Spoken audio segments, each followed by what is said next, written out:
नमस्कार जेहेतु कंचा आंबर सीजन आसीगला तो मु आज आपण सहित पिला दिन गोटे रेसिपी शेयर करी जोटा हूँ कंचा आंबर चटनी। आंब चटनी बनवा तो समस्त को आसे किंतु मु आज या मो माँ प्रोसेस रे बनैबी जो चटनी मते बहुत पसंद एपर्यंत माँ हाथ से कंचा आंबर चटनी मते बहुत पसंद अच्छी। तो से मुझे आज आपण सहित मो माँ प्रोसेस रे ए आंब चटनी बनवा शेयर करी।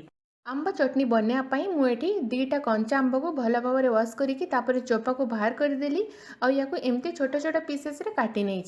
यही आंबर टाकुआ ही ना जदि टाकुआ हो जाइथिबो साइड रू आंब को छोट छोट पीस करके काटी नेबे।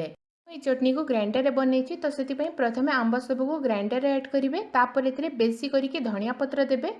एबे एटी ऐड करिवे 4 कला रसुण आ गोटे कंचा लंका पिलांका पई बनौथिबे जदि कंचा लंका टोटल ऐड करिवेनी तापर स्वाद अनुसार लुण आ पाखापाखि 2 बड़ चामच चीनी ऐड करिवे। जदि आंब बेसी खटा थिबो चीनीर क्वांटिटी टिके बढ़ाई देबे। एबे याकू पूरा खदड़ा करिकी ग्राइंड करिबा पूरा स्मूथ पेस्ट करिवेनी खदड़ा ग्राइंड करिवे। ये आपन देखि पड़थिबे चटनी आमर खदड़ा की ग्राइंड होगी रेडी हो गलानी। तो आपन भी एमती करके ग्राइंड करेंगे। आपड़ चाहिए या पतरी रे बन पारे मुझे ग्राइंडर यूज करके बनई।